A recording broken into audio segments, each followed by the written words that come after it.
I thought you were having lunch already. You are very steadfast. I really appreciate it. So what do you want to hear from me?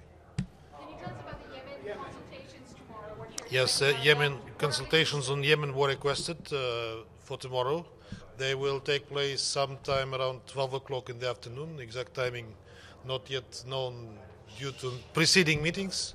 So yes, I confirm that there will be consultations on Yemen tomorrow. Do you think there should be... I thought you would update me on Hadeda because I was in the council. I didn't follow. Frankly, I don't know the recent developments. Anything happening there? Who requested it? Who requested the consultation? UK. Ambassador, is there any discussion among council members of some kind of council response to the Trump-Kim summit? No, not for the time being, no. And is there any discussion about a possible statement or a press statement, presidential statement, resolution on Yemen? No, there was no discussion yet. We'll be in the meeting tomorrow, and only in the meeting that can be raised, but not yet. Not so far. Consultations. Was there any discussion of Cameroon? In the open meeting, some people congratulated Mr. Fall for engagement, and then at the noon briefing, they said he hasn't been there in a long time. What can you say about more that? or less the same thing as you heard in the briefing. The Cameroon was raised. Yes, people expressed concern. They asked Mr. Fall to be following the situation. You heard in the briefing that was the continuation of what was there. Ambassador, just talk back on North Korea in your national capacity. Do you think the Council should hear perhaps a briefing on the Singapore summit, consider next steps? Perhaps, it's odd that you're not doing anything. Perhaps, but we didn't really have time even to discuss it amongst ourselves. The summit has just finished. I even haven't seen Nikki since then yet. Perhaps yes, it would be interesting to hear from those who were directly involved their assessment of the results. China said yesterday that maybe there could be consideration of loosening of sanctions. What's Russia's thoughts on that? Well, I think that that is only natural that we should be thinking about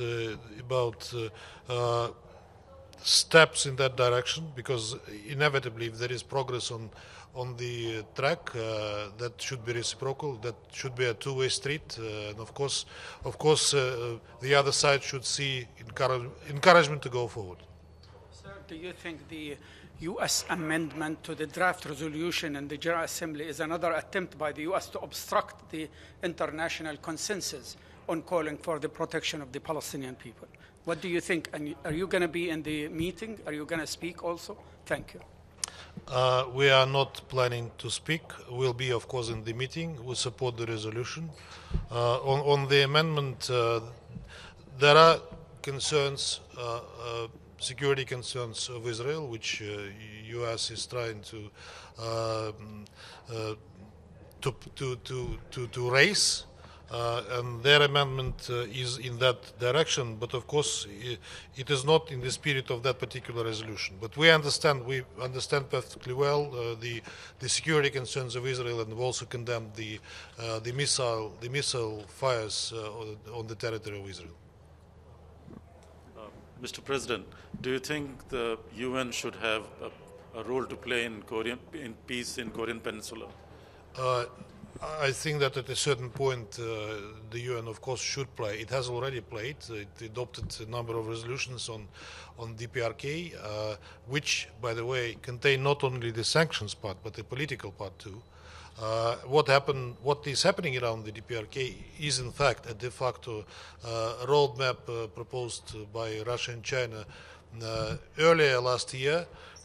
We see it is being implemented. We are not claiming copyright on what is happening, but obviously we see the movement in that direction.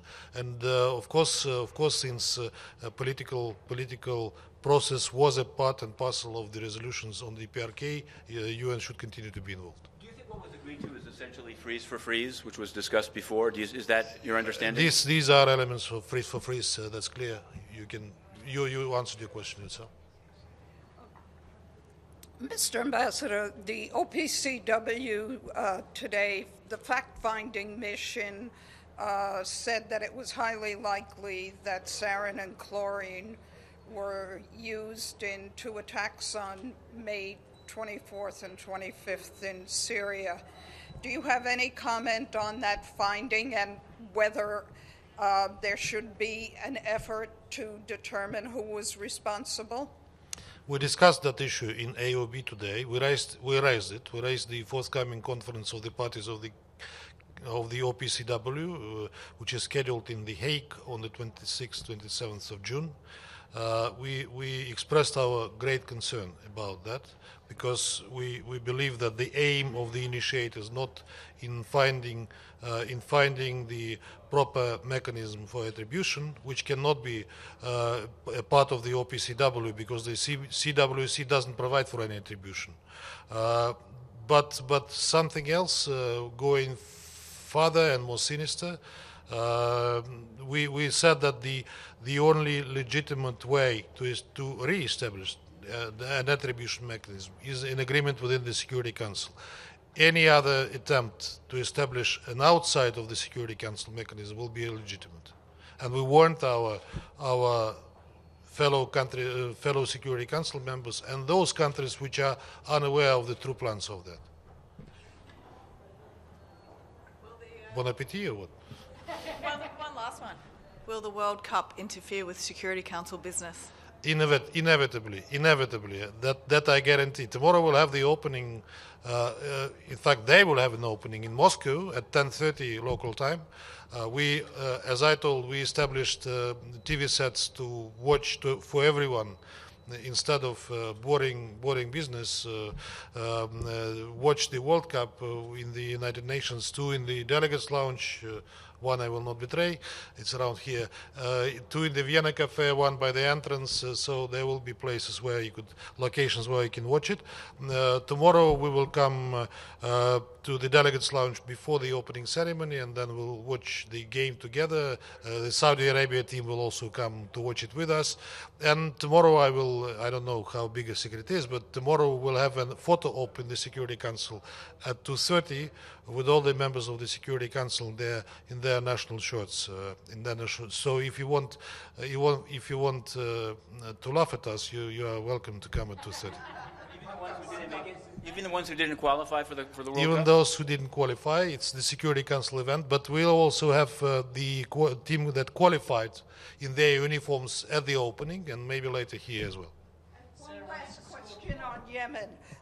Are you expecting a briefing from the Secretariat, and is the Yes, we meeting are. They requested a briefing by DPA and OCHA. And is it going to be open or closed? It will be consultations. Thank you very much.